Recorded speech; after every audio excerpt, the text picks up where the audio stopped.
ya waumini 120 kutoka katika mkoa wa Dar es Salaam na mikoa mingine Tanzania. Tuna utaarifu umma kwamba tumechukua hatua rasmi kikanuni kuandaa kuwasilisha pentestation nzito kwa Baba Mtakatifu wa 16 kupitia ubalozi wa Vatican nchini Tanzania. Kama mliona mwanzo, tulianza kwenda kwenye ubalozi wa Vatican kuwakilisha hoja zetu na uzuri tulipokelewa.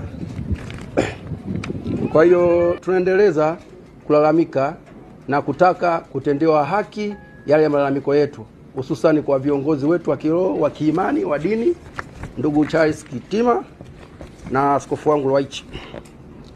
Shtaka la kikanuni dhidi ya Askofu Judice Thaddeus Ruwaichi, tumeandaa petition.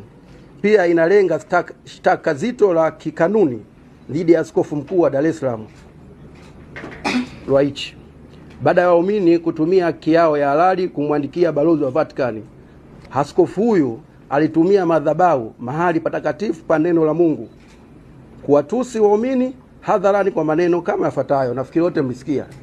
Aliita baadhi ya watu marofa, wananjaa, wapumbavu na kuoji uhalali wa Ukristo wao, ambalo jambo si la haki.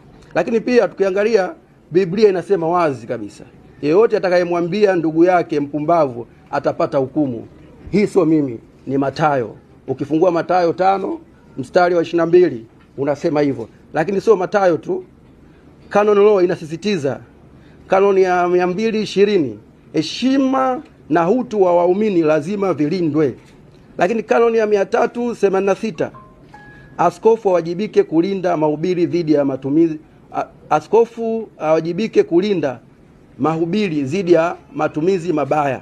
Kanoni ya 387, askofu awe kielelezo cha unyenyekevu na upendo. Lakini kama itoshi, kanoni ya 392, askofu azuie matumizi mabaya ya mamlaka. Lakini kwa kusisitiza zaidi, Papa Mtakatifu Francis alisema wachungaji si waamuzi wanaotoa hukumu, bali ni baba wanaoandamana na kondoo. Lakini mfano wa kitume na mapokeo ya kanisa. Katika historia ya kanisa, kukemea kwa heshima hakujawahi kuwa uasi.